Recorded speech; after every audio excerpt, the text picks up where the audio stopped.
button.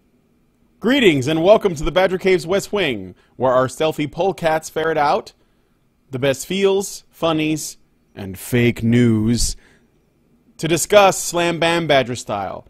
Your sinuous hosts for this evening are myself, Supreme Doge in Charge, our polecat punster, Hannah, who is actually not here, but she should be here later, so kind of here, kind of not. Just trust me on this. Dr. Randomcam, Panda at Large, Max Simpsonkin, not jaundiced, and our Anchorilla, Scott. This evening, we will be covering the following topics. New York Police Department Captain Peter Rose makes the fatal mistake of saying that stranger rapes are more difficult to close because rapists are harder to find when you don't know who they are. Big mistake. Kentucky introduces two new bills to protect students. One would give them the right to legal counsel, and the other would remove free speech zones as a concept from campuses. University of London's Oriental and African Studies courses are demanding the decolonization of their philosophy courses by removing the mediocre pea-brains such as Plato, Descartes, and Kant. Because... Man, fuck those guys. Yes, fuck those guys. Because they be too white. I think, therefore I racist. Lancaster University is actually entertaining the idea that thirst traps can be dangerous to men.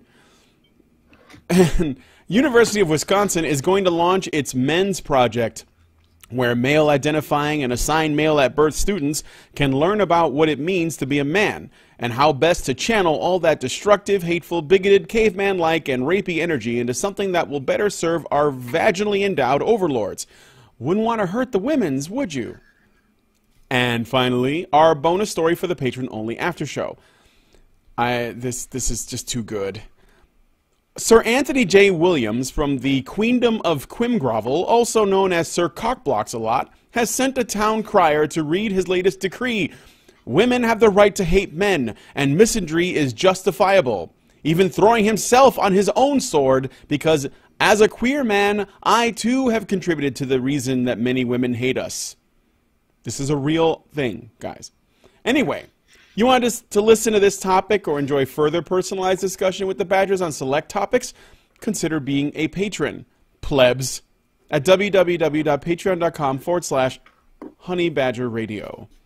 And now, without further ado, before we get into the stories, there's a short one that I wanted to show you guys that I thought was kind of funny. So, this is a typo in a magazine called Express. The Washington Post Express has been forced to apologize after an embarrassing error on its cover story about women's rights. Thursday's edition of the U.S. newspaper was posted on Twitter with the headline, "The Modest Start of a Massive March." And basically the image that it showed was this male symbol, which is the Aries, which I thought, oh wow, they're actually acknowledging the MRM. But no, it was a mistake. I guess a typo? Somebody pressed the wrong button when they were putting together the gigantic crowd of people that made up the male symbol. Thursday's edition, it went on to explain more than 150,000 people supporting women's rights have signed up for a rally in Washington the day after the inauguration. It all began with a Facebook post. And here's the mistake. Yet the image accompanying the headline was not the Venus symbol used to represent women, which is a circle with a cross at the base, by the way, based on a mirror. But instead, the words were enclosed within a Mars symbol, which denotes men and represents the shield and spear of the god of war. Okay, well, see, this is weird, though, because how can they tell that the people that are making up that male symbol aren't women? I mean, why are we just assuming what their gender is? I know. Why are we assuming that symbol means woman? Did you just assume the symbol's gender? Yes. See, there's a spectrum of gender in case you guys didn't already know that. And if you didn't, educate yourselves, please. Damn. Wait, what did you say the women's one was? The symbol, what did it stand for? It's a mirror. It's the mirror of Venus. It's a mirror? Yeah, the hand mirror. See, I always thought that was like, you know, it's like the man one, I didn't know it was a shield and spear or whatever. I just thought it was a dick. And then the women's one, I thought the thing branching off to the sides was their ovaries. Yeah, So. I used to think that, and maybe it does have a multiple meaning. I mean, you know, like it's not like these people who made this were stupid, but I used to think of it as like the plus sign represents where the vagina is, like X marks the spot, and then the circle is where the baby would be born, right? And then obviously the Mars symbol I thought was like an erect penis, as right, you know, coming. Oh, it's like an arrow. It's pointing to the X. Yeah. Oh yeah.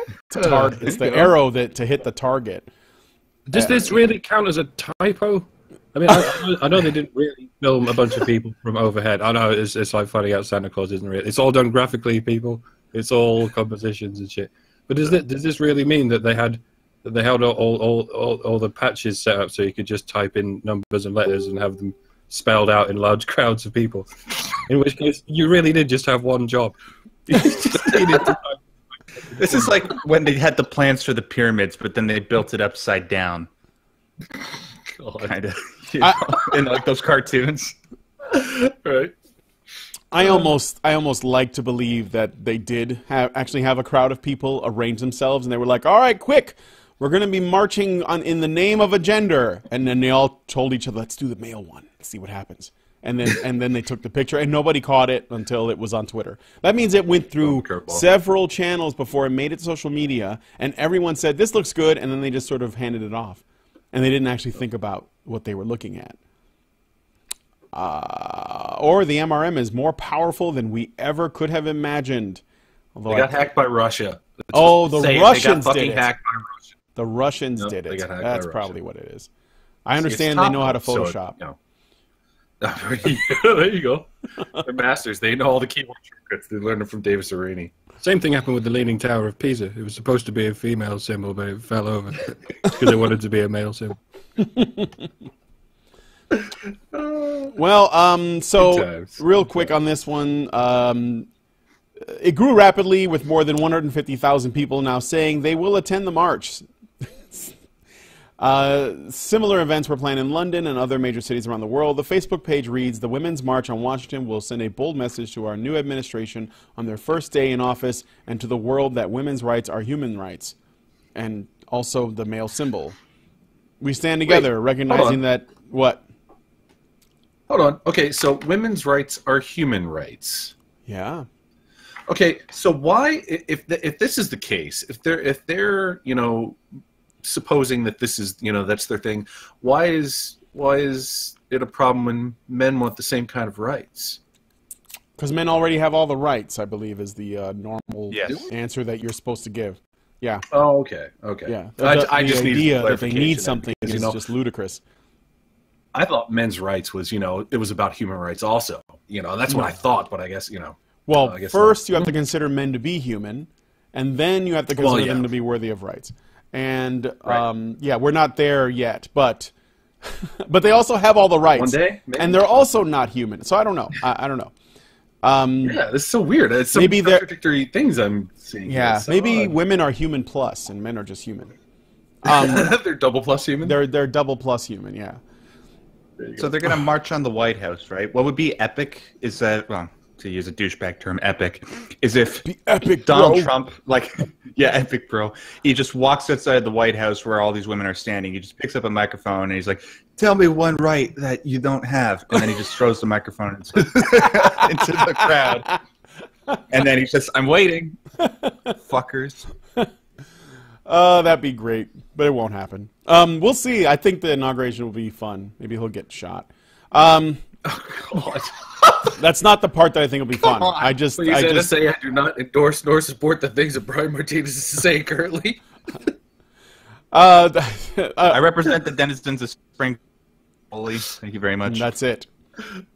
All right, so let's move on to the first actual story. Scott, why don't you give it to us? You got it? Oh Jesus! I was just getting ready to blow my nose. Oh my God! You want me to do this one? Hold on. Yeah, if you could. I'm sorry. I'm having an emergency right now. That's okay.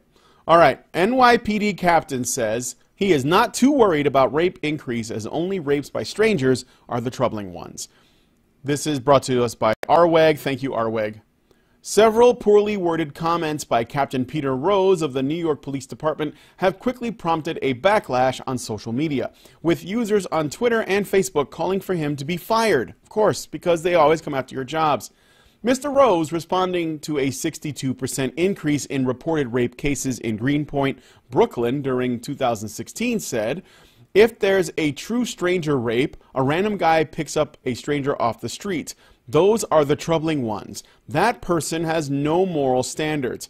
However, New York Police Department spokesman Stephen Davis clarified Captain Rose's comments by saying that he did not properly explain the complexity of issues involved with the investigation of rape complaints. Every report of rape is thoroughly investigated by specially trained detectives in the New York Police Department's Special Victims Unit. Dun dun. And all complaints of rape and other types of sexual crimes are taken very seriously, whether they are committed by domestic partners, acquaintances, or strangers. In reality, Mr. Rose was trying to express that while all rapes are heinous crimes, the most difficult ones to prosecute are those in which the victim does not know their perpetrator. Indeed, such cases are more likely to involve serial rapists that cannot easily be tracked down and charged, as opposed to cases where the perpetrator is known and can be readily found. It's also call it a important. bad choice of words. Oh, yes. Sorry, I think. No, it's okay. face. Go ahead. We call it a bad choice of words, but I'd like to know about when he said "not too worried." I know it's sort of a meme that means I'm not worried, but what it literally means is I'm not overly worried. I'm not more worried than I should be, and apparently that's shocking. Yes. No, you should be too worried. You should be far more worried than is reasonable. This is basically people looking for something to be upset with because he didn't use enough sort of fear-mongering language, I guess. He didn't act afraid enough. He basically said, "I'm not too worried," which doesn't mean I don't give a shit, but this is how they see it. It's just like Mike described. Basically, he's saying it's not worth me worrying about it more than I would normally or any other crime within, reason. But it's also worth pointing out. This is why you have PR departments. Yes.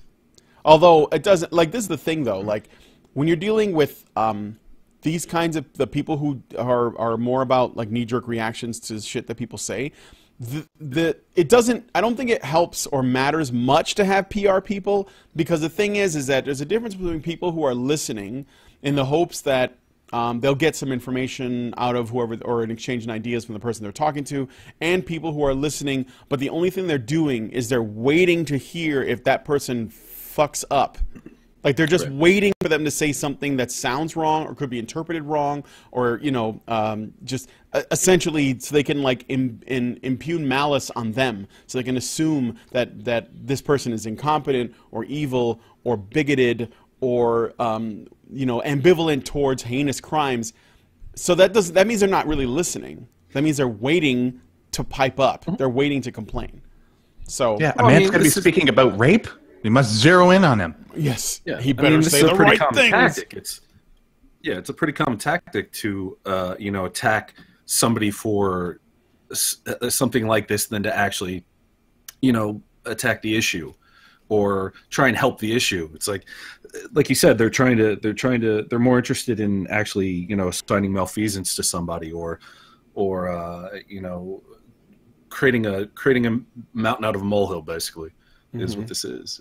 It's kind of it's kind of gross, but that's why I say that you need PR departments, because a PR person is going to generally know how to navigate these situations and use the least incendiary and least effective, or not effective, but the least the most tonally banal language possible. It's like when you obviously this guy's a detective, or he's or I forget what his particular rank is in the NYPD, but he's not a public speaker, obviously, because what he said was pretty he's a guy. dumb. He's just a dude, doing his job. Because and he's it's kind of like this. It's funny because I can equate it to this. It's like not having worked in a while, when I would get freelance jobs and I go out on site and stuff, I would have to watch what I would say, because I'd start talking like I would talk with my friends on the internet, like saying fuck a lot or saying, you know, just using very casual, loose language. And I think that's the kind of situation that we're talking about right here. This guy is caught in that kind of situation where he's probably not always talking to the public, always talking to reporters. And he's put in a situation where he's just like, oh, well, you know, fucking shit, crap, poop, whatever. And they're like, oh my God, he used bad language. He used the wrong kind of language. He used offensive. You know, it's like that kind of thing. It's like you've got to. This is just, I think this guy got caught with his pants down a little bit. Yeah, basically. but it's not another that thing he doesn't care about these things. It's just he's not articulating the point very well, obviously. Mike, did you want to say And you're something? right. People are looking for these kind of things to attack them. They're Yeah. looking for shit like jump onto. Mike, were you going to say something? Yeah, it just all reminds me of the guy in was it Toronto? Who The said one something who about sluts? about sluts, yeah. He's like he Yeah, recommended that they, Griffiths. yeah. This is going to turn into another kind of rape walk. What are they going to do now to stop being raped in this way? I don't know. Hang out with strangers? Well, yeah. I mean, I think that's what this is. And to your point, Scott, and also to what Mike is saying, I noticed that a lot of times the people who do sort of get caught with their pants down are people who don't. You know, the public speaking is not a part of their skill set. Generally, they're just, you know, people that are trying to do the right thing, or at least the best that they can, and they have a way. It's almost like if you were to be able to sit down and have an extended conversation and ask questions and be curious about that person's views, you probably realize that they actually don't feel the way that you think they do based on what the soundbite or what a quote seems to imply. But the fact is that when they're up there and you say something, they're more likely to say something that could, in the eyes of some, cause them to appear to put their foot in their mouth. Another thing is that when you're dealing with police, you have to understand this too.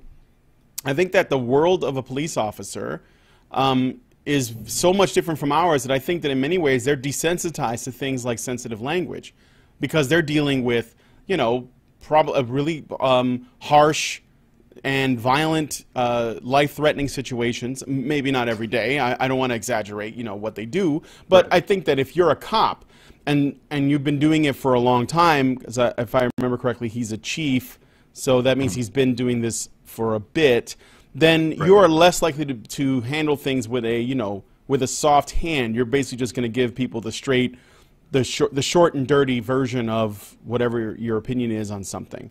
That's why he might say, well, look, you know, go ahead, Scott. Yeah, when you're talking about systems like this too, when you're talking about police, you're talking about military, like to kind of go along with what you were saying just then, is also they have a certain vernacular that they use. You know, they say things like SOP, which is standard operating procedure, things like that. They have a shorthand for things when they're talking about things like this. So not to say that this was shorthand, but I think it falls into that arena of the way people speak that kind of cuts out a lot of the emotion behind it.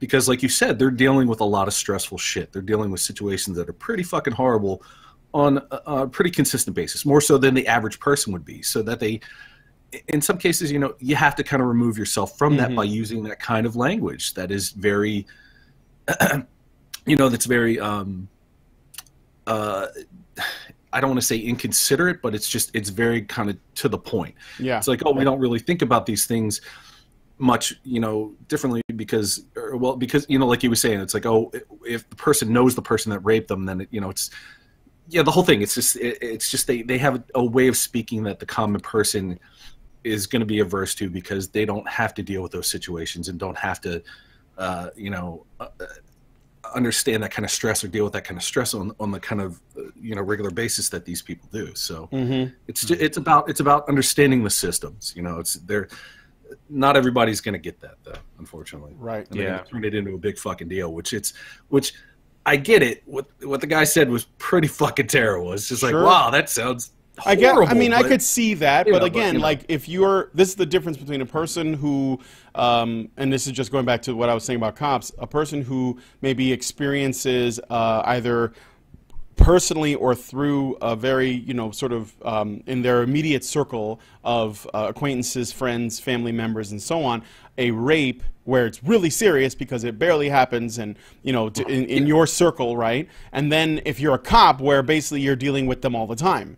And after a while, you just become kind of, you know, sort of, I mean, you're tune it out. Like you just, you see Yeah. people shooting each other, people getting robbed, mugged, assaulted, arson, all these different crimes, and after you just sort of, it doesn't, you're not going to have the same level of empathy.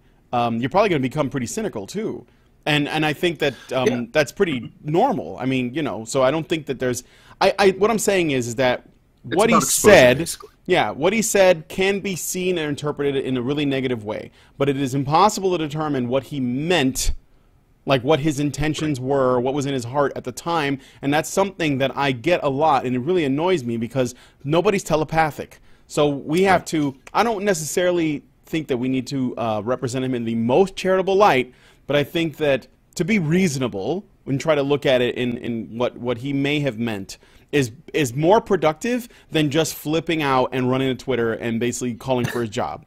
I mean, I just don't think that's reasonable. Oh, it's not at all. And to kind of put this make this somewhat analogous to something else. Okay, my ex was a vet, right? She dealt with animals daily. She had to put animals down that were sick or that were, for whatever reason, she had to do this kind of thing on a daily basis. Basically, this is one of the things she had to deal with.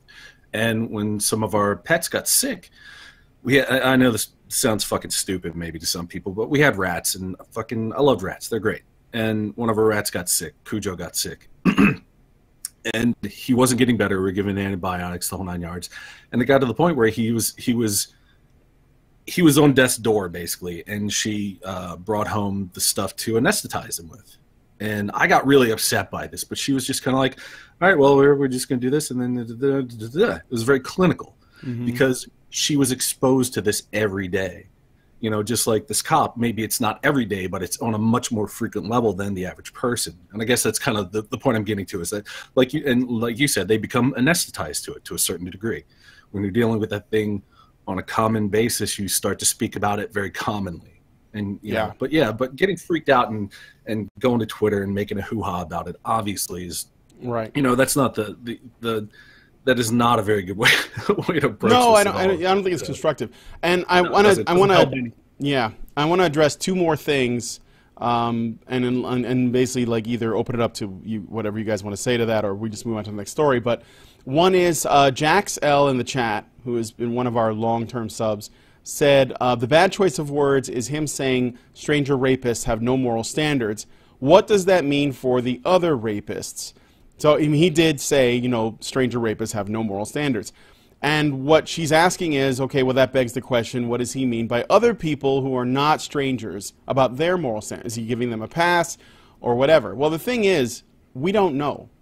We don't know what that means because that's the thing. Like when you pose the question, what does that mean for other rapists? Or what are essentially, there are things that are not said. What do those mean? Well, if you are going to take it in the most negative direction you can, then you're doing the thing that I'm warning against, which is essentially telling us what this man was thinking when you can't know. And the fact is, and this relates to something else, they are commenting on, they asked him about a 62% uptick in rape cases, not rape convictions. So that means that doesn't necessarily mean that all of those rapes are, that none of those are either, regret sex, like where they both got drunk, had sex, or one of them was drunk, or one of them was more drunk than she wanted, or whatever, or a false rape allegation, or something else. Because these things do happen, and they happen a lot. And when you broaden the definition of rape to the point where it gets really muddy when you're trying to figure out if something, because what you got to do is you got to prove intent to do that, and you got to prove that one party wanted it and the other party did not want it, and you have to prove all this stuff that's not easy to do, and it gets really muddy when they know each other, and let's say they've even been together, or they're married, or that they've been in relationships in the past, or it was a one-night stand and he was cheating on his wife, or she was cheating on her husband, or or whatever. Well, then that makes it extremely difficult to prove, and that's why these cases can go on for a while. But when it comes to stranger rape, those are relatively cut and dry, because that it was it was somebody that they didn't know you know, kidnapped them or did something in an alley or whatever. And so that's pretty obvious as to what it is. So there's the stuff that you know, and there's stuff that's a little bit, it's not necessarily in a gray area in terms of how legal it is, but it's definitely in a gray area in terms of how provable it is. And that makes it harder, right? May I? Yes. Look, there's no sort of standardized pattern as to which date on which one is supposed to have sex. Some people say first, some people say third, some people say second. But if you rape before the first date, then you're a special kind of criminal. You have no standards at all. That's just not cricket. Yeah. To put it lightly. And again, this isn't us giving him a pass. I just would sometimes I think this is, and I'm going to get into a little bit of human nature. One of the things I notice about a lot of people is, I think most people, they don't like the idea that there could be something, an equation or part of an idea that's just missing. And they just don't know the answer. Like there could be a question that does not have an answer, or it doesn't have an answer yet, and it's like a work in progress. And what I mean, this is like how you get things like, you know, these, I don't know, or organized religions, where basically everyone says, well, whatever we don't know the answer to, we're going to put God there. Or with feminism, whatever we don't know the answer to, we're just going to put patriarchy in there. Or whatever it is. You know, and part of that is because human beings, we can't have peace of mind unless we know everything has been accounted for and we understand the world in a complete way. And I think that it's challenging for most people to be able to say, I don't know the answer to that question, and I'm not going to try to pretend that I know it. I'm not going to try to fill it with something as a placeholder until we figure something else out. I'm okay with leaving that blank. The fact that we don't actually fully understand the universe and all of psychology and all of human nature and all of evolution and everything else, I'm okay with that myself. So, and I relate that to this particular situation. When a cop says something, and he appears to put his foot in his mouth, or at least he makes an incomplete statement, or he didn't predicate his statement with every possible caveat so that nobody could hold him accountable for something, I'm okay with that. I'm okay with them not getting all the answers. I can just leave it, let it lie, and if it comes back and bites him later, then it does. You know, That's how I see it anyway. Yeah, speaking about human nature as well, it's just when it comes to the nature of rape and just what that act does in terms of violating one's personhood, people would much rather just try to keep it as simple as possible. Oh, if you do something like this, you're probably one of the worst pieces of shit alive. But when you start introducing these elements of nuance into it, like you just demonstrated a few minutes ago, it becomes a little bit too much for people, especially people that have had experience with this, either vicariously or directly. So maybe that's one element of what is causing people to sort of react to this. But also I think that the people that are, calling for his job on social media, they also have a responsibility to realize that if they have been affected by this particular crime indirectly or directly, that they should, try to understand that this is a very complex issue. And maybe if somebody isn't the best orator, you shouldn't just completely flip your lid. Maybe you should just look into things a little bit more, because based on my own personal experiences in terms of advocating for women in my lifetime, most of pretty much everybody I've ever talked to thinks that rape is bad. So just don't jump to that conclusion right away. That's as Shoe on Head would put it, rape is bad. Does anybody know this? All right. The joke isn't rape is funny. The joke is rape is bad. Okay. Well, another aspect of this too is that the people that are doing this are doing so because they have an emotional, and I don't begrudge them this, but they have an emotional tie to the idea of rape. Absolutely. And they're not looking at it. With the police have to maintain a certain level of objectivity when regarding these kind of things. They generally don't want to get personally involved in this kind of stuff. In addition, they want to make sure that the public that they're supposed to protect doesn't go crazy. Like, it wouldn't make sense for him to go up on there and be like, "So what do you think about this?" And he's like, "Well, I think everybody should fucking panic." I mean, that's probably not a good, constructive way of putting it either. So anyway, you want to move on to the next story? Scott, are you ready? Do it. Do it. State Representative Wesley Morgan introduced 2 new student rights bills, or based bills, to the Kentucky legislature earlier this week.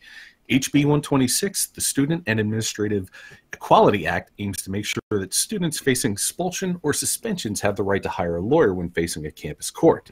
This right is already granted to students in Oregon, Tennessee, North Carolina, and North Dakota. The second bill, HB 127, the Campus Free Expression Act, also known as CAFE, looks to stop schools from creating so-called free speech zones. Under this law, which has already been adopted by Virginia, Missouri, and Arizona, colleges can no longer set up isolated zones for free speech, which restricting the constitutional right of the rest of the campus, or while restricting the campus. Yeah, anyway, with any luck, these 2 bills will be signed into law, and hopefully in the future, the same laws could find their way to legislature floors in other states. My boy. Hoo-wah! Sanity. Imagine that. That's so good. I hope this becomes a trend. Like UIC already banned safe spaces. That's here in Chicago. One of the few things Chicago's done right. Oh yeah, they did that last year, didn't they? I remember that. Yeah, we did. That was pretty amazing. And now this, I think that this is a good sign. This is a good sign. So, and I really like that students can get a lawyer. Or hire a lawyer when they're facing campus court cases. That's really going to help a lot of the men. It'll protect them from rape allegations. So that's good. Or at least the ones that, again, what I mean by that is it'll protect men who are innocent from the school. I mean, like, obviously, when you introduce due process, you're doing that at the risk of guilty people perhaps getting off if they have a good enough lawyer and a good enough alibi and all that. But it all comes down to, when it comes to the legal system, it all comes down to balancing your risks. Like, is it worth risking a few people that are guilty getting off free, so that we can have a system that protects people who are truly innocent from the system? Like, it's basically a risk versus security balance. So, right, and the problem with the schools too is that from the cases that I've actually looked at, it's basically been a he said she said thing, except for the fact that the part that he said doesn't really matter. If the accusation is made, it's almost always going to result in the male student's expulsion, and to me that is just fucking insane. It's crazy because, like, okay, well, we're not going to go to court about this. We're not going to look at evidence. She just said this thing happened, so it happened, basically. So I think this is incredibly helpful that they are going to be able to, give students, be they male, female, whoever, the right to defend themselves, because in the way the current system is set up, and what I've seen personally, and granted this is just anecdotal on my part, because obviously I don't study this stuff, so I don't know enough about it to say that this is the way it is across the board. But the fact that people will have representation now, and it's not just going to be this kangaroo court where hang him, he's innocent, it's like because that's basically the way it is right now. So yeah. It's like the Quintessence from Transformers: guilty or innocent. Innocent into the death face. Yeah. To the Sharktacons. Yeah. I mean, that's basically what college campuses are right now. They're the fucking Quintessons and the Sharktacons. Yes, I would like the Sharktacons are basically the feminists. I would like I would like it if if colleges didn't actually have the authority to do courts at all. Like I don't. Yeah. For sure. If there's going to be something, it should all be either civil or criminal cases. I don't see why college campuses are involved at all. And I know that the main reason why is because college campuses have, or probably the main reason why, is that they have a financial imperative to protect their reputation, their legacy, right? So most of the time they handle these sorts of things internally so that it doesn't get out, and then people don't realize, holy shit, man, there's like all these rapists running around at, Harvard or whatever, and now nobody wants to go to Harvard. And they're going to lose money. I think that's probably one of the main reasons why they handle all of their shit internally, and they just get rid of people, and they just hope that nobody learns about it, and it keeps it quiet. But I think that at the end of the day, I don't see why college campuses are involved with cases that deal with law or criminality or anything in the first place. But especially if it's a crime like rape, because if this is something that has happened to you, why wouldn't you want to prosecute the perpetrator to the fullest extent of the law? Yep. You know? Yep. Yeah. So anyway, though, this is good, and I noticed hopefully a step in the right direction. Hopefully. Yes. And I can we just sorry? No. Go ahead, Max. I was just going to say, in respect to just removing the free speech zones and making the entire university campus a free speech zone as it should be. Can we just with the zone that we already have? Can we just make it like a super free speech zone? Yeah, like hate speech and everything. Like just bring your KKK friends over, like whatever you want, right? No limits. Mm-hmm. Just a Tourette's party. Everyone pretend you've got Tourette's and shout whatever you feel like. It'd be awesome. Yes, we can invite Tay. Whatever. Bring. It'd be a great place to play that that immature game where it's like one person says penis and then the other one person says penis a little bit louder and then just going back and forth until that would be somebody great. gets arrested. A super free speech zone. We can play the penis game, penis telephone. Where every time somebody starts to talk, the person stands in front of them and just starts going ah. It wouldn't be a good place to get high, folks. It sounds good at first, but you imagine all the people who are just going to be shouting nigger. Aside from the fact that usual stuff. Yeah. Aside from the fact that all the sound is just magnified when you're high, so everybody just sounds loud as shit to you, right. Or maybe that's just me. But no, right. I am glad about this. You know what I was thinking is that right now it appears that while there do seem to be some things that are changing, and I'm sharing this website from FIRE, Foundation for Individual Rights and Freedoms. They are, or Individual Rights in Education, really great organization. I'm subscribed to their YouTube channel, and they talk a lot about free speech on campuses. And I was thinking that we still have a ways to go in terms of bringing that, like basically making universities like what they were meant to be, where people would just discuss ideas and entertain them, no matter how abhorrent they might feel or ridiculous or whatever, but just to hash it out and strengthen your own ideas. And what I think we need to do is we need to make freedom of speech sexy again. We need freedom of speech to be sexy. That's what we need, so that more college kids want to do it. So since I haven't been able to get Lauren Southern to respond to any of my messages, I will nominate Max to be our ambassador for free speech. I hope you have some short shorts, because this is what we're going to need if we're going to make freedom of speech sexy again.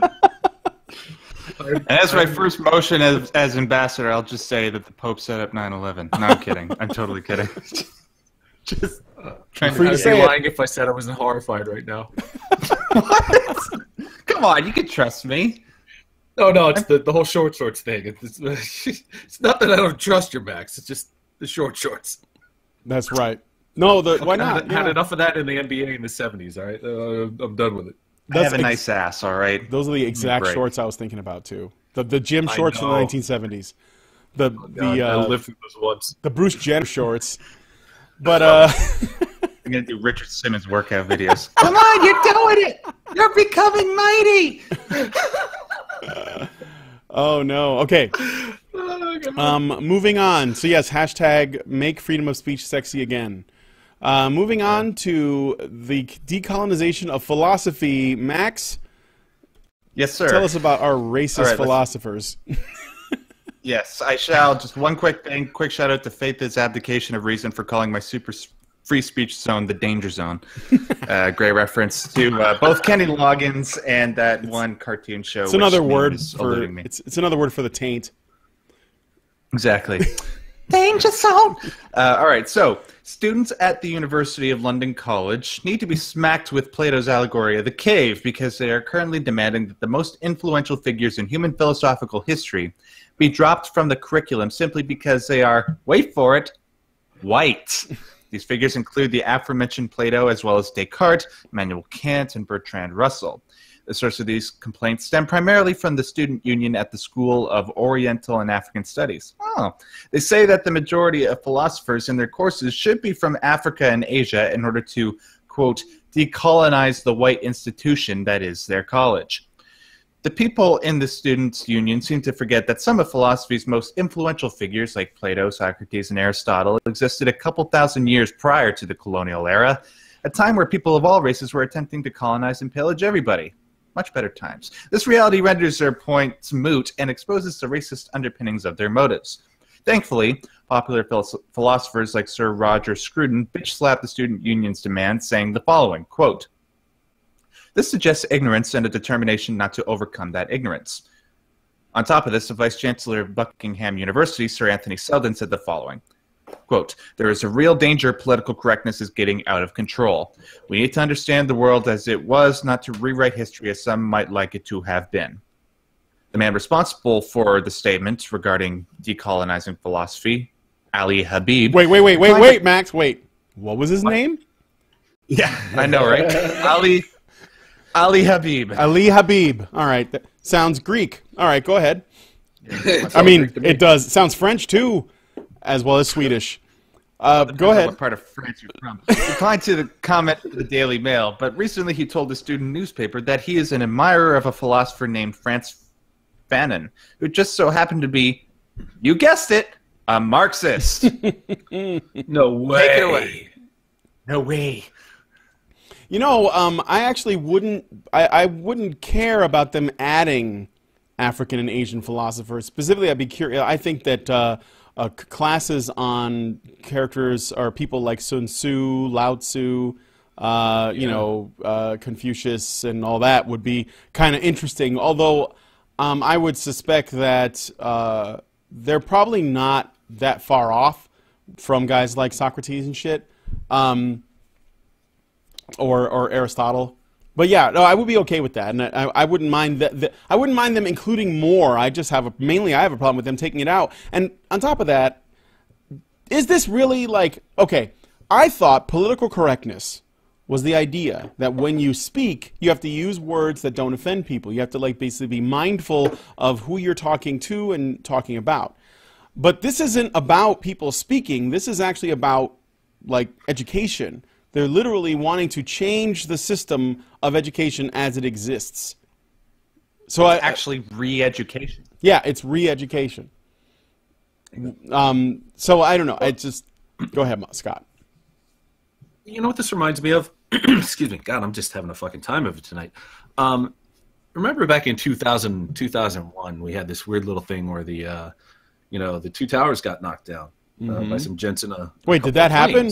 Right? When did that happen? That happened. No, that happened. Oh. But the Hobbit's real as well, Scott. Right. Yeah. Well, here's the thing. It's like after that happened, there was this call to remove the two towers from movies and television and all these other things to pretend like it didn't exist because it was so painful. And I never understood that. Like I never understood why dealing with the reality of our world is so problematic to some people. Like I get it, it's a painful incident, but we don't have to pretend that it never existed. And when I see stuff like this, I feel that these kind of things that are happening now, that was a precursor.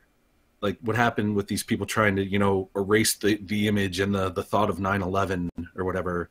I feel like that's where we're at now. We're at the point where those people have this is their new thing. It's like, oh my God, we gotta erase these things that we don't agree with or that we have a problem with. Okay, it's like, I get it. Maybe some of these philosophers, whoever they were, maybe they said some objectionable shit.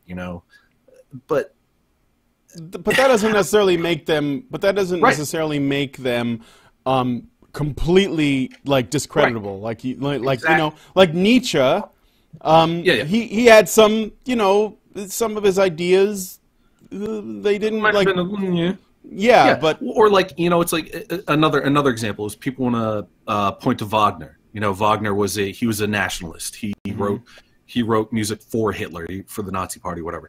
And they're like, oh no, you can't listen to Wagner anymore. And so it's this kind of thinking where it's like you devalue everything else that somebody has done because you have one little nitpick. And then in this instance, it's about skin color.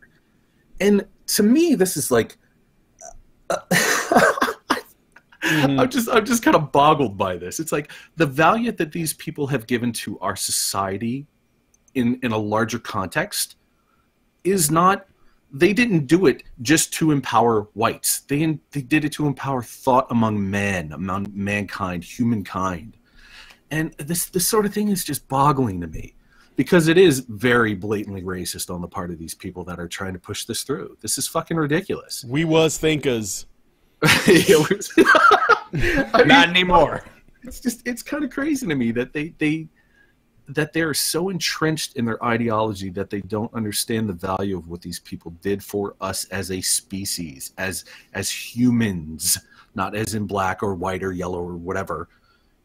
So just this whole thing is just kind of like, it just smacks of just blatant bald-faced racism. Oh yeah, that's all this absolutely. This is disgusting and it's moronic. Well, it reminds me of it reminds me of that.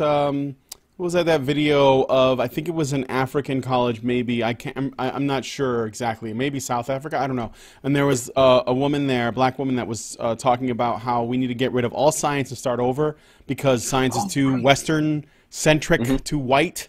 And you know, and I think she even like proposed or introduced the idea of bringing back mysticism, like African mysticism, as like a plausible alternative to science. Holy shit. The flat earthers, we talked about the that. mysticism. Yeah, we talked about this. Yeah. And one of the points was, it's like she was missing was that like much of modern science and mathematics was born of, you know, the Muslim, you know, that of that area. It's like it wasn't colonized. It wasn't white. You know, it's just like you're arguing against something that was already made by people of color. No one counted before the Muslims came along. Nobody. Nobody counted anything. Nobody knew how.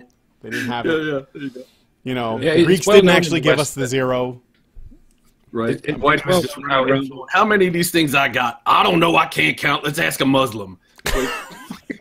Okay, Mike, I'm sorry. Go ahead. Sorry. It's well known throughout the West how influenced we are by the ancient Greeks and by the ancient Egyptians. And the ancient Egyptians were Africans, by the way. I know it's a big continent. I don't know what counts and what doesn't. And we're only aware of this because we have a sense of history, which is actually, on a sort of ancient scale, a fairly recent thing. I wonder if they're going to do the same with philosophers that they've done with archaeologists. Because archaeologists have been able to trace, you know, human lineage all the way around the world and all the way back to East Africa and you know, South and East Africa, that bit. We've been able to uncover that, in fact, we all do have a heritage from that area, and we have a lot to learn from those people. Not just biologically, but perhaps culturally. And if they want to erase all the shit that those pesky white archaeologists have figured out, along with the history that they invented, then we'll be back with not understanding that East Africa was the seat of humanity itself. And we'll go back to thinking, it all got sneezed out of a space coat one day. I don't know. So, Mike, what you're trying to say is that I'm black? You was Kangs. Everybody's a bit black, yeah. we was all Kangs. Just joking. Except me, I was Kodos. Don't blame me, I was Kodos. There you go. Okay, so I guess we'll move on to the next story unless anybody else has any like final thoughts on this hilarious article. Just one other quick thing. In respect to like just getting rid of like white philosophers, if you're to get rid of Socrates and the Socratic method, what exactly are you supposed to do with philosophy? You can't even philosophize without that. You'd have to call it something else. Oh, well, you'd have to like just find another philosopher that believes similar stuff but isn't white. So, like or Blackracheese or something, you know, like they'd find somebody else. Like he'd be using the Brocratic method. I don't know. I don't know. You know, right now, there's somebody on the internet listening to this going, "What is this white motherfucker talking about?" I am not white. I can do that. but you know somebody's thinking. No, I know. I'm waiting. Francesca Ramsey's probably already got a video in process talking about how Puerto Ricans are not actually people of color, but they're white.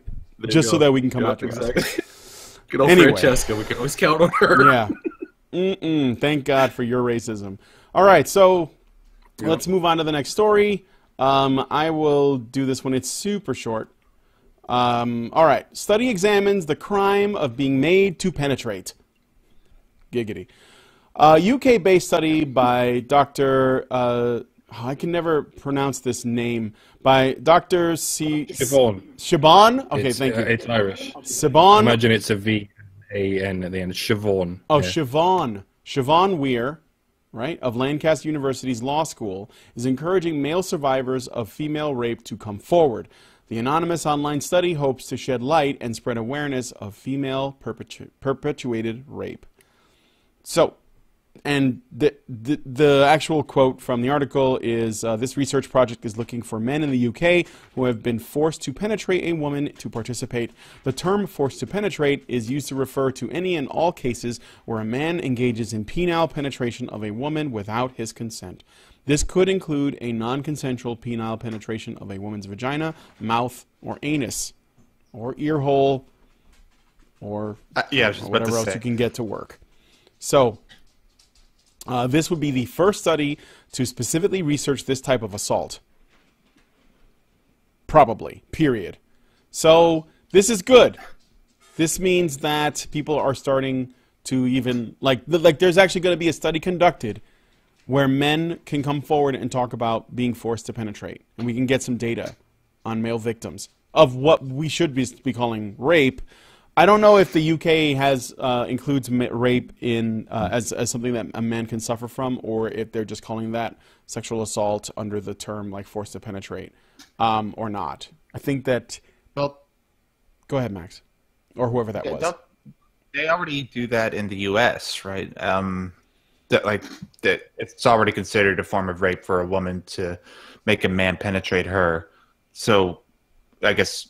Maybe not in the UK. Is that what you're asking? I'm wondering if, because they're using they're using the phrase "forced to penetrate," which I don't know if in the US. I should look it up, but I think that we only in 2013 made it put it in the language that men could be victims of rape, but that was rape by other men or by things being penetrated into them, like a woman pegging a guy without consent.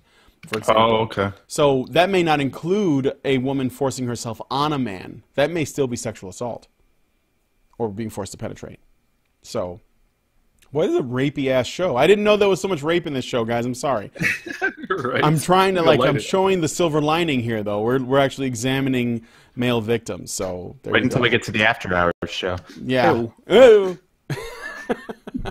Turn on the neon lights and the chamomile tea. The Marvin Gaye. Would you we know how to party here at Honey Badgers. Do you think chamomile tea? What the fuck are you on about? I don't know. Oh, you're killing me. Good to know you, Brian. But anywho, yeah. So I mean, that's it. It's a really small story, but I thought it was worth pointing out. This means that we're making some progress. No, it's good. It's good. Like you said, we're making progress, and this is a step toward actual equality. This is a step towards parity, which is something that is sorely lacking in society currently. Oh yeah, where men are always seen as the aggressor, no matter what. It's just a matter of all you have to do is make the implication that they've done something and they've already been damned in the court of public opinion.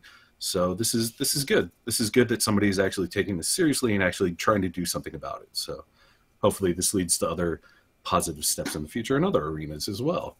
I'm hoping so. This, like I said, this is a great step forward. So we'll see and I'm really curious to see what the results will be, because the thing is, up until now, it was something that people didn't even talk about. So as far as anyone knew, rape, this shit just didn't happen to men. I mean, It just didn't. Well, I don't think people took it seriously. No. And the thing is, they didn't even consider it could be a thing. Like, depending on what the data shows after this is over, I'm guessing that people will be surprised at what they learn. But I don't really know. Well, we'll see. I'd be really curious to find out. So, yeah, that's it for that story, really. There's not much else to say other than good job, Lancaster University. So, Max. Share it around. Yes. Tell us about toxic masculinity.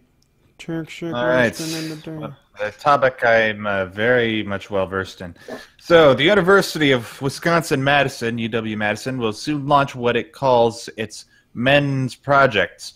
Over the course of 6 weeks, men-identified students, that's what they said, not me, can apply to learn about harmful definitions of masculinity and the violence they allegedly cause. A news release from the university says the following on the matter. Quote, the program operates on a transformative model of social justice allyship. First, facilitators ask students to consider how the students' opinions about masculinity affect their own perceptions every day. Second, they consider how those opinions affect the people around them. End quote. Just like last year when the project was in its testing phase, the Men's Project begins with a weekend retreat and then continues with 6 weekly meetings lasting 2 hours each. The article from Campus Reform neglects to mention that after this 6-week program, some of the men who participated started dressing up in Harley Quinn cosplay on the regular and went around campus telling fellow students not to objectify them. They were also known to break out into Madonna's Vogue on the regular. When asked about their experience, one man said the following, quote, I realized vulnerability can be a choice you make actively. You can choose not to identify with certain types of masculinity and identify with parts you want to. I feel like when masculinity becomes a choice as opposed to something people are telling you to do, you live a much better life. The Badgers shall now inform the UW-Madison campus body that men already display vulnerability and a disgust for violence, particularly against women. The issue is, the way men already display it might not fall in line with your ideals. So who wants to explain that first? Ooh. Well, So much to unpack there. yeah. What's with the Harley Quinn thing? I don't know. I was going for a really crappy joke. Oh, no. It's okay, because I actually believed it, which says a lot about... Seemed viable. Yeah. Don't feel bad about that. See, I've said a whole lot of nutty shit in my time. People just tend to believe it because of the way that I speak. Like one time I told somebody at my old high school that I was a part of the Jehovah's Witness Protection Program, and they believed me. It's the onion conundrum, man. It's sometimes you're too good at sarcasm for your own good. It's a superpower. It's like, do I use this for good or evil? Today I shall use it for evil. So I realize that vulnerability can be a choice you make actively. You can choose not to identify with certain types of masculinity. What types of masculinity are we talking about? All the destructive parts. I'm sorry, Matt. See, what are the types of masculinity? That was the first thing that jumped out at me. It's like, what do they mean, types of masculinity? Could somebody explain that to me? I mean, because I guess part of my problem with a lot of the stuff that they say in this article is that I feel like I've grown up a fairly well-rounded person. You know, I grew up in a family that was there were mostly women in the family. There were men there too, but it was pretty heavily in favor of women, and so I guess I was privy to the kind of things that they were going through when I was growing up, and there was never this idea that masculinity was a bad thing, because my grandfather was a very kind of old school kind of dude, and he was like he was a carpenter and he did all this kind of stuff, and and there was never this idea of this toxic nature. It was just it was just being a human. Yeah. So when I see stuff like this, I'm kind of lost, because I feel like people that signed up for this, I have to imagine that they just had a really fucked up upbringing to some degree, that they just didn't have any positive male role models. Fathers. Yeah. No, I mean, I talked about this in our chat, last night or the day before, or whenever, and I think. Because I'm boggled by some of the things I see, and I feel so separated from it, because I feel like I said, I feel like I was raised a very well-rounded person in that regard, where these things don't make sense to me, like the idea of toxic masculinity and all this other shit. I'm just like, what are you on about with this? This is nonsense. So I have to think that some of these people didn't have the benefit of having fathers or things like that. They didn't have any kind of positive male role models that taught them how to do things and how to be self-sufficient, or whatever it is. Yeah. So this is just crazy to me. having experienced 3 days worth of festival of stuff that sounds a bit like this, I think I can explain what they mean by types of masculinity.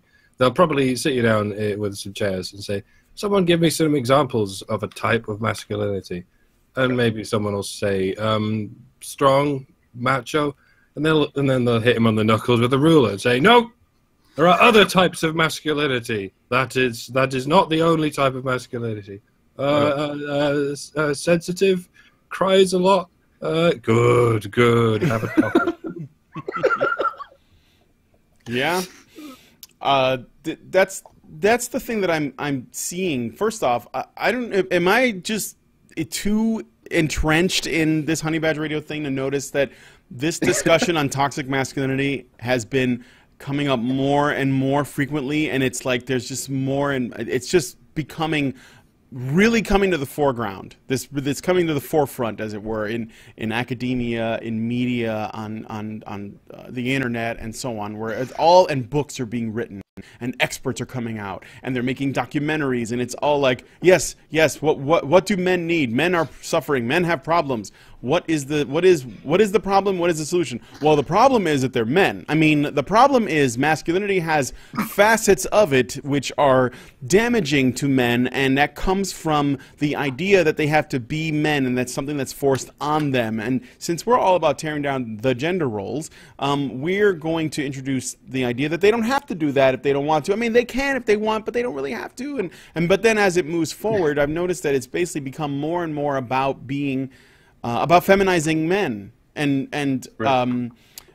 this may I can't determine whether or not this is intentional, but I do believe that there is an ideological root to it, and that is the belief that things that are feminine are inherently better than things that are masculine. And when they look at what's, masculine aspects, they're only ever looking at the negative stuff, like you were saying, the macho, the tough guy, being stoic and putting up with shit and like keeping your feelings down. And even the stuff that is actually useful, like being stoic, is useful. In fact, I believe it was either Socrates, Aristotle, or Plato that often talked about stoicism as a virtue that anybody should pursue, but it was specifically focused on men, because it was good for them to be that way. And that's not the same as, like, trying to shove all your feelings into a jar that it doesn't fit into, only to burst later on. It's all about control, and that is not a masculine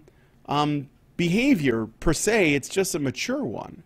But these are the things that they take something that is actually useful and something that has served us well for a long time, because, to quote Camille Paglia, if it was up to the feminists, we'd still be living in grass huts, but we have bridges and electricity and plumbing and all that, mostly, if not entirely due to men. I would say mostly, at least. And this is because of the positive aspects of masculinity. And the only thing I can think when I see this is this kind of stuff, which keeps coming up, and I see it over and over, and I think that it's basically exponentially growing, like in college and media and everything. I think they're reaping they're reaping what came out of taking fathers out of the family. You take fathers out of the family through, like, the court systems and through the constant messaging to women to say you don't need them. Single mothers are deified. They are worshipped, despite the fact that, they are a burden on the state, they are a burden to their children, and these are potentially very bad choices. I mean, again, I'm speaking in aggregate, so, there's no need to point out the not-alls, but this is really the effect. And then you take fathers out of the home, or you end up mothering children who to men that are not deserving as fathers, like they're not at that place where they can be fathers, and then they run off, and you have deadbeat dads and all that, and then you have, like, people living in households, children growing up in households where there are no fathers around at all. The mom is married to the state, and she is this is like, it inevitably leads to problems for boys and girls, inevitably. And on average, this is like statistically the numbers bear it out. Boys are most likely to become criminal. Girls are most likely to become teenage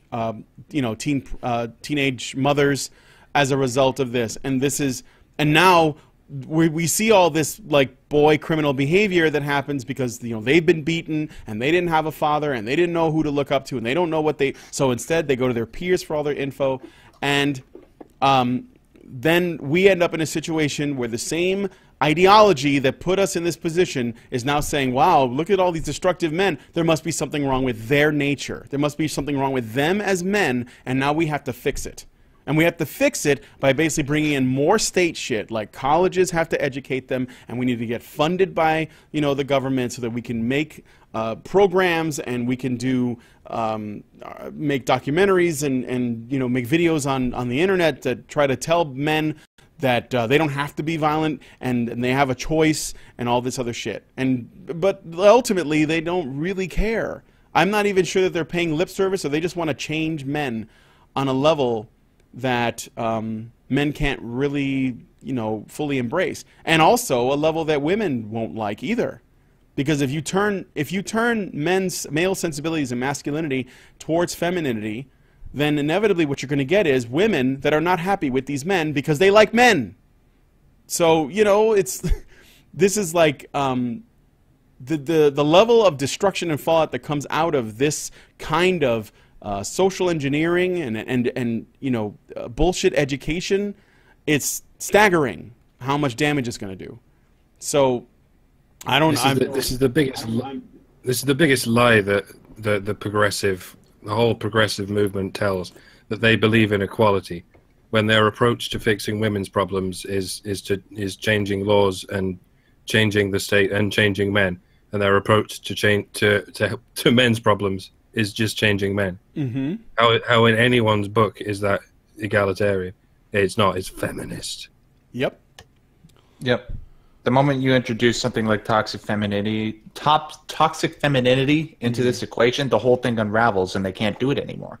See, this is a perfect place for somebody to actually use the Socratic method, where you just constantly ask the question why. Once you bring up the subject of toxic femininity and they can't answer that, that's when they start to question the whole validity of this concept in the first place, and it all falls apart. You know, somebody should probably infiltrate this and do exactly that. That is a pretty good idea. Yeah, no, that was something else I wanted to say about this. Oh, yeah. Another thing they do is that feminists do. Often it's feminists or activists. But, like, look, seriously. I am finding that no matter what ideology I'm looking at, it always leads to feminism in some way. Like, that's connected to it. And I know that sounds like some Alex Jones shit, but I'm serious. Like, no, I mean, you go to the Black Lives Matter website, okay, and you will see that Black Lives Matter only exists because of intersectional fourth wave feminism and womanism, and they have basically taken front and center the Black Lives Matter movement. I mean, it was coined and started by a woman who was basically like a Black Panther or something, or she was affiliated with them in the 1960s, and I believe she lives in Cuba or whatever, but. It's connected to feminism. And when they talk about, I watched a documentary yesterday. It's called 13th. It's about the 13th Amendment, or it's named after the 13th Amendment, but it's about the prison system. And all through it, they make it into a race conversation. Like, you know, blacks are overwhelmingly, you know, put in prisons and incarcerated and all this, and it's like the war on drugs and everything. But the thing is what they miss, and I was looking at it for the whole thing, is that all of these problems that people are trying to draw attention to, that when they sort of like bring in their own bigotry and hatred and disgust into, they inevitably lose focus and they never figure out where the core of it is at. These are not problems faced by blacks as much as they are faced by men. These are problems faced by black men, mostly, not black women. I don't know why whenever they show, you know, like if they want to engender sympathy for racial issues, they'll show you a woman who's victimized, or they'll create a narrative where a woman is victimized. But if you actually look at it, it happens to men. It's mostly because they're men and less to do with the fact that they're black or some other minority. And because they're not actually, and they never acknowledge that this is a male issue. Because if they do, first off, the feminism aspect doesn't work anymore because they don't want to talk about men. They just don't. And secondly, then they have to address it as a divisive kind of issue. They have to actually address it as a gendered issue and see that these things are something that when you take fathers out of the home and children suffer, but the way that men or boys tend to express that lack of a adult role model usually ends up being more in the forefront, they become criminals, or they might turn to crime or gang violence or drug dealing or some combination of those things. So that's going to put them in the public eye more often or more likely than a girl who is actually more likely to become a teenage mom. And these are the results of both of these things, but one of them is going to be one that we would think hurts society more, which is a young criminal, than a teenage mom, even though she does hurt society because she raises a kid who could potentially become destructive, and also she becomes more often than not a burden on the state too.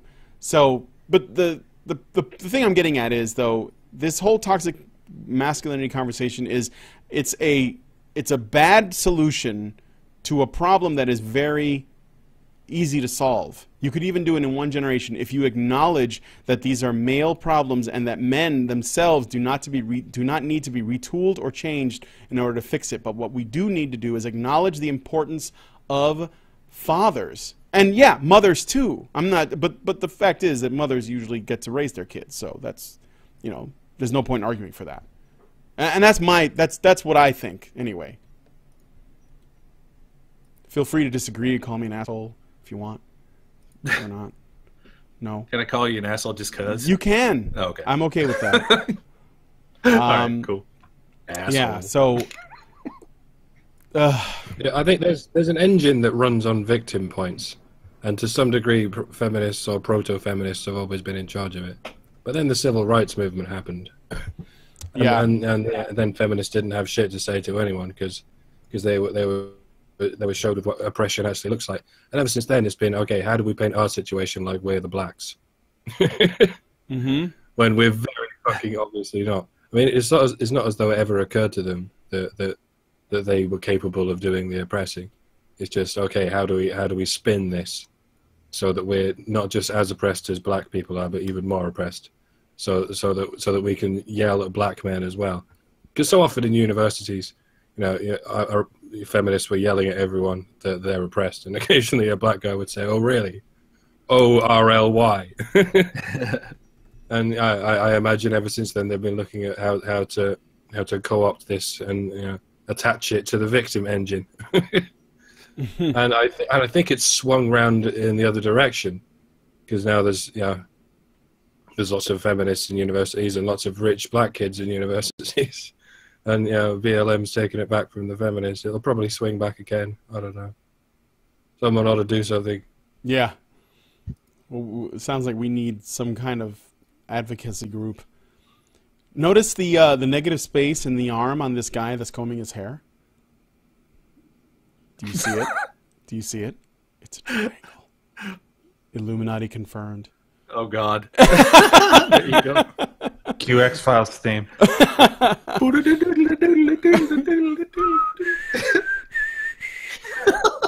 All right. That's it. All right, in the waters, turn to the frog's gate. That's all we got for the stories. So I guess we're gonna roll out, as Optimus Prime would say, and yeah. So well, I want to thank you, Max and Scott and Mike, for coming on today's Polecat cast, and I want to thank you guys for joining us on the show. Tell us what you think about the stories we talked about.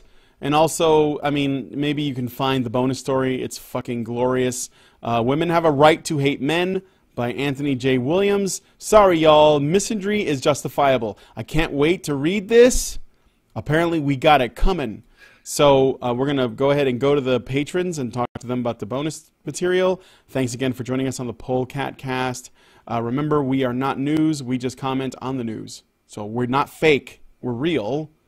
The news, we don't know. This is not ours. We just find it. So you can't blame us. Please don't come after us, YouTube. Please.